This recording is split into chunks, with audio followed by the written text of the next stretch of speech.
Hello students, welcome to my YouTube channel M1 target. Friends, जैसा कि आपको पता है कि सब्जेक्टिव का सीरीज क्लास 10 का, जिसमें विषय हम लोग अभी कर रहे हैं केमिस्ट्री का यानी रसायन का, उसका चैप्टर नंबर 3 जिसका नाम है धातु और अधातु यानी मेटल एंड नॉन मेटल। इसके हम लोग सब्जेक्टिव क्वेश्चंस को करेंगे, लगभग 8 से 10 क्वेश्चंस को करेंगे। लेसन नंबर 1 2 ऑलरेडी अपलोड हो चुका है, प्लेलिस्ट का लिंक डिस्क्रिप्शन में मैंने दे दिया है। साथ ही जो लड़के पहली बार चैनल पे आए हैं वो चैनल को सब्सक्राइब करके जुड़ जाएंगे और टेलीग्राम ग्रुप को ज्वाइन करना भूलना नहीं है, क्योंकि वहीं पे परीक्षा से संबंधित सारी जानकारी आपको दी जाती है। तो आइए आज के पहले क्वेश्चन की तरफ बढ़ते हैं। पहला क्वेश्चन है, बहुत ज़्यादा इंपॉर्टेंट क्वेश्चन करवा रहे हैं। जो भी है ये लगभग 5 से 10 साल के अंदर सबसे ज़्यादा बार आपके बिहार बोर्ड परीक्षा में पूछा जाने वाला क्वेश्चन है, और ये सभी हॉट्स क्वेश्चन है यानी हाई ऑर्डर थिंकिंग स्किल्स वाले क्वेश्चन है। सोडियम को केरोसिन में डुबाकर क्यों रखा जाता है? ये क्वेश्चन आप लोग देखे भी होंगे कि बहुत बार पूछ चुका है। तो देखिए, इसके आंसर को देखना है कि सोडियम बहुत अभिक्रियाशील धातु है। यह कमरे के सामान्य ताप पर भी वायु की ऑक्सीजन से अभिक्रिया करके जलने लगता है, क्योंकि इसे केरोसिन में डुबोकर रखा जाता है। ठीक है, सॉरी, इसलिए इसे केरोसिन में डुबोकर रखा जाता है। क्यों? क्योंकि ये बहुत अभिक्रियाशील धातु है। ये वायु के साथ ऑक्सीजन के साथ मिलके, वायु में जो उपस्थित ऑक्सीजन है वो मिलके तुरंत अभिक्रिया करके जलने लगता है। ठीक, क्लियर है? स्क्रीनशॉट लेके नोट करते चलेंगे, और जहां कोई डाउट होगा कमेंट में हमको बताएंगे। आइए दूसरा क्वेश्चन, जिंक को आयरन सल्फेट के विलयन में डालने से क्या होता है? इसकी रासायनिक अभिक्रिया को भी लिखिए। ठीक है, ये क्वेश्चन अच्छे से समझना है और इसके अभिक्रिया को यानी रिएक्शन को भी लिखना है। ये वीडियो उन लोगों के लिए भी है जो इंग्लिश मीडियम से है, बस आपको लैंग्वेज चेंज करके इसका आंसर कहीं से लिख के याद कर लेना है। आइए, जिंक को आयरन सल्फेट के विलयन में डालने से जिंक आयरन को आयरन सल्फेट विलयन में से विस्थापित कर देता है तथा आयरन सल्फेट विलयन का गहरा हरा रंग हल्का हो जाता है। मतलब जैसे ही डालेगा तो उसको विस्थापित कर देगा और उसका रंग जो है, गहरा जो रंग है वो हल्का कर देगा। ऐसा इसलिए होता है क्योंकि जिंक आयरन से अधिक अभिक्रियाशील है। ओके, यहाँ पे रिएक्शन आपको लिखा हुआ है। रिएक्शन आपको अगर आप छोड़ रहे हैं समीकरण तो आपको आधा नंबर ही मिलेगा, इसलिए रिएक्शन को रट जाइए। Zn प्लस FeSO4 अभिक्रिया करके बना ZnSO4 प्लस Fe यानी आयरन। आइए तीसरे क्वेश्चन की तरफ चलते हैं। बहुत शानदार क्वेश्चन हम आप लोगों के लिए ला रहे हैं, तो लाइक शेयर सब्सक्राइब का हम उतना बोलते नहीं हैं। देखो भाई, बात स्पष्ट है, जिसको अच्छा लगता है वो खुद लाइक करता है। जिसको थोड़ा सा भी ये है कि हाँ भाई पढ़ा रहे हैं, मेहनत कर रहे हैं, तो थोड़ा सा शेयर कर दे, यही कर दें। जिसको करना होता है वो कर देता है। हम ज़्यादा वीडियो में मेरे देखोगे कि हम बोलते भी नहीं हैं। आइए, धातु और अधातु के बीच रासायनिक गुण देख लो, रासायनिक गुण पूछा है। अगर केवल पूछे कि धातु और अधातु के बीच अंतर को बताइए तो तीनों कोई भी अंतर तुम लिख सकते हो, कोई तीन, रासायनिक हो या भौतिक हो, लेकिन यहाँ पे क्वेश्चन में मेंशन किया है कि रासायनिक गुण ही बताएं। तो पहला जो है, यहाँ पे मिटा देते हैं इसको, थोड़ा सा लाइक सब्सक्राइब को। पहला जो है, विद्युत धातु विद्युत घनात्मक तत्व होते हैं और इसमें एक अथवा अधिक इलेक्ट्रॉन त्यागने की क्षमता होती है और ये घनात्मक आयन बनाते हैं, जबकि अधातु ऋणात्मक होते हैं और इसलिए एक अथवा अधिक इलेक्ट्रॉन ग्रहण करके ऋणात्मक आयन बनाते हैं। दूसरा अंतर है, क्षारीय प्रकृति के होते हैं, यानी धातु जो है वो क्षारीय ऑक्साइड बनाती है, ये अधातु जो है अम्लीय तथा उदासीन ऑक्साइड बनाती है। तीसरा देखो, तीन ही लिखना याद करना है, हम 4 दे दिए हैं ताकि अगर आप एक भूल भी गए तो पीछे से बैकअप होगा। अधिकांश धातु जल अथवा भाप में से हाइड्रोजन को विस्थापित कर देता है, जबकि अधातु जो है फ्लोरीन को छोड़कर अधिकांश जल तथा भाप से अभिक्रिया नहीं करते हैं। तो किसके साथ करता है? तो फ्लोरीन के साथ ही एक अभिक्रिया वो लगभग कर पाता है। चौथा और पांचवा आप आराम से स्क्रीनशॉट लेके कॉपी में नोट कर लेंगे। मैंने 5 दे दिया है, लेकिन याद कितना करना है? कोई भी 3 जो छोटा आपको लगे, थोड़ा कॉपी देखो भरना पड़ता है। बात साफ सुथरा हम करते हैं स्पष्ट रूप में। बिहार बोर्ड के परीक्षा में अगर कॉपी नहीं भरोगे तो नंबर पूरा नहीं मिलेगा। एक लाइन में बात समझ लो, और थोड़ा बढ़ा चढ़ा के लिखना पड़ता है। आइए चौथा नंबर क्वेश्चन, निस्तापन क्रिया को 2 उदाहरण देते हुए बताइए।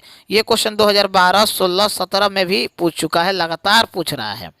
तो उत्तर देखते हैं कि सांद्रित अयस्क, अयस्क यानी और, किसी भी चीज का और, उसके गलनांक के नीचे ताप पर वायु की अनुपस्थिति या कम मात्रा में गर्म करके उसमें से नमी हाइड्रोजन जल तथा अन्य वाष्पित पदार्थ को बाहर निकालने की प्रक्रिया को ही निस्तापन अभिक्रिया कहते हैं। जितना परिभाषा है भाई, हम पहले ही दिन बताए थे, ये अभिक्रिया वो अभिक्रिया, ये प्रक्रिया वो प्रक्रिया, जितना प्रक्रिया है परिभाषा, ये 2 नंबर में पूछता ही पूछता है। और 2 नंबर में पूछने का लगभग 4 ऐसा क्वेश्चन होगा जो केवल परिभाषा पर आधारित होगा। तो देख लो, जितना छोटा छोटा परिभाषा है वो याद रहना चाहिए। तुम्हारे सामने ही है कि 2012 में पूछा है, 16 में भी पूछा है, 17 में भी पूछा है। अब भरोसा नहीं है तो पेपर डाउनलोड कर लो या कहीं से जुगाड़ के देख लो, हम तो करवा ही रहे हैं। आइए अगला क्वेश्चन, ये आपको दिया गया है, उसके बाद ये अभिक्रिया दे दिया गया है। ठीक, अभिक्रिया का स्क्रीनशॉट लेकर नोट कर लीजिए।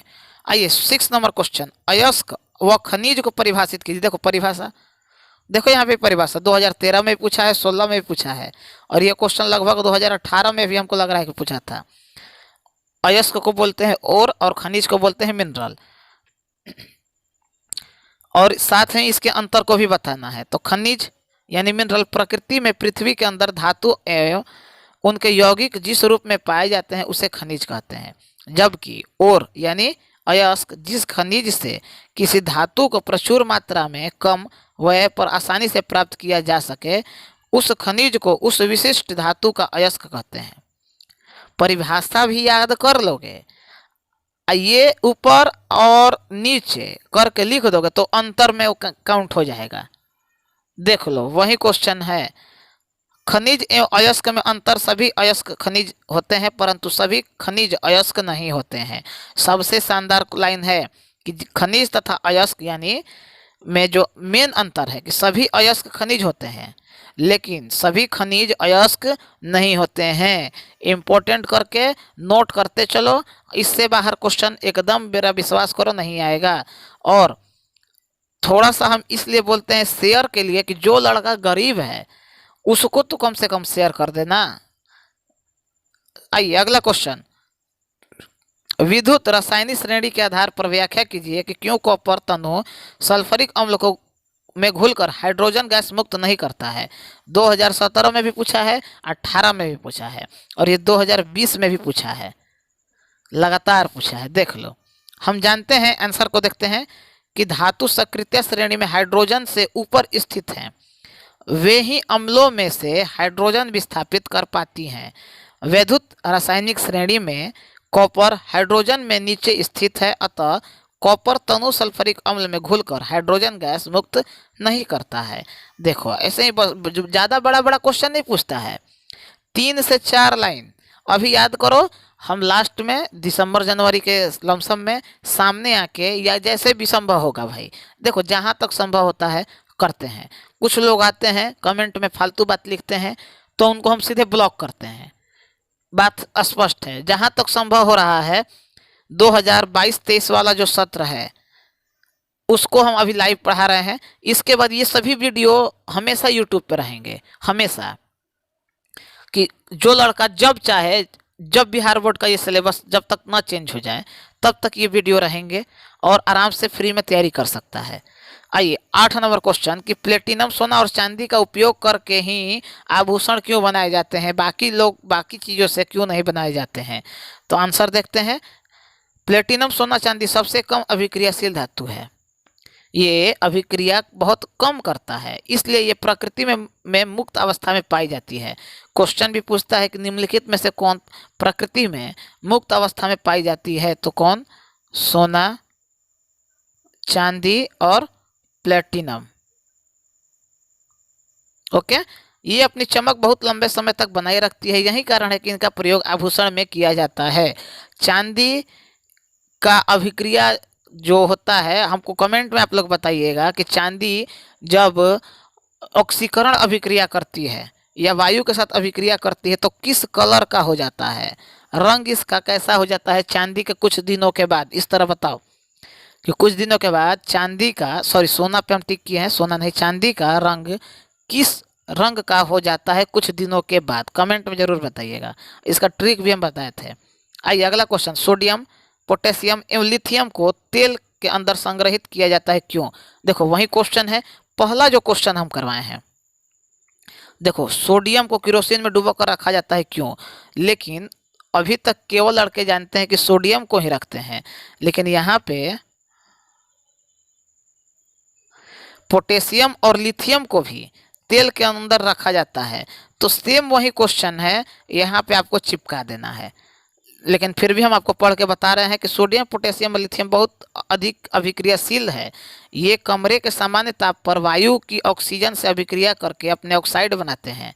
यह अभिक्रिया इतनी तेजी से होती है कि आग लग जाता है, इसलिए इन सभी को केरोसिन में संग्रहित किया जाता है, यानी रखा जाता है।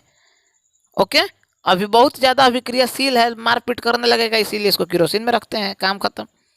10 नंबर क्वेश्चन, एल्युमिनियम अत्यंत अभिक्रियाशील धातु है, फिर भी इसका उपयोग खाना बनाने वाले बर्तन बनाने के लिए, जो खाना बनाने वाला बर्तन होता है उसको बनाने के लिए नहीं किया जाता है क्यों। देखो क्यों, किसको, एल्युमिनियम को। तो एल्युमिनियम ऊष्मा का बहुत अच्छा सुचालक है तथा प्रकृति में, सॉरी किया जाता है क्यों, क्वेश्चन है कि एल्युमिनियम का बर्तन ही क्यों बनाया जाता है ज़्यादातर, जबकि ये अभिक्रियाशील धातु है। तो ये ऊष्मा का पहला सुचालक है और ये प्राकृतिक में सर्वाधिक मात्रा में पाई जाने वाली धातु है। मतलब जो प्रकृति है हम लोगों का, वहाँ पे ये अच्छे खासे अमाउंट में मौजूद है। यह ऑक्सीजन से अभिक्रिया करके अपनी सतह पर ऑक्साइड की एक परत बना लेती है और जो इसे अधिक संक्षारित होने से बचाती है। यही कारण है कि अभिक्रियाशील होते हुए भी एल्युमिनियम का प्रयोग खाना बनाने में, जो बर्तन बनाया जाता है खाना बनाने वाला, उसमें इसका प्रयोग एल्युमिनियम का किया जाता है। ओके, क्लियर है। नेक्स्ट बढ़ते हैं, निष्कर्षण प्रक्रम में कार्बोनेट एवं सल्फाइड अयस्क को ऑक्साइड में परिवर्तित किया जाता है क्यों। देखो आज क्वेश्चन जो है वो छाट छाट के लाए हैं। ओके, तो ज़्यादा से ज़्यादा हम आपको एक दिन का समय देते ही हैं, आराम से याद कीजिए। और यार 3-3 4-4 लाइन का क्वेश्चन है, मैट्रिक में गए और ये भी नहीं याद करोगे तो फिर क्या करोगे।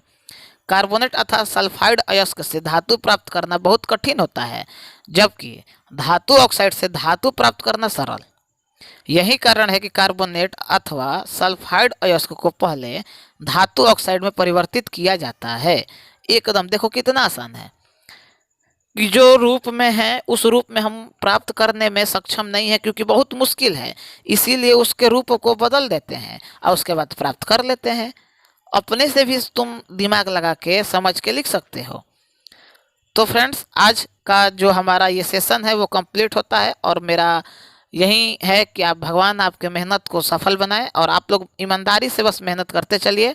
साथ ही जो लड़के पहली बार चैनल पे होंगे उस चैनल को सब्सक्राइब करके बेल आइकन को ऑन कर लेंगे, ताकि जैसे वीडियो अपलोड हो नोटिफिकेशन मिलते चले। जो भी समस्या हो बताइएगा कमेंट में। और सोशल मीडिया का लिंक टेलीग्राम, फेसबुक और इंस्टाग्राम तीनों का डिस्क्रिप्शन में मौजूद है, वहां से जुड़ जाइए और अपनी तैयारी को बेहतर से बेहतर करते चलिए। मिलते हैं नेक्स्ट वीडियो में लेसन नंबर 4 के साथ, यानी 4 के साथ। तब तक के लिए हमें इजाज़त दीजिए। Good bye, take care.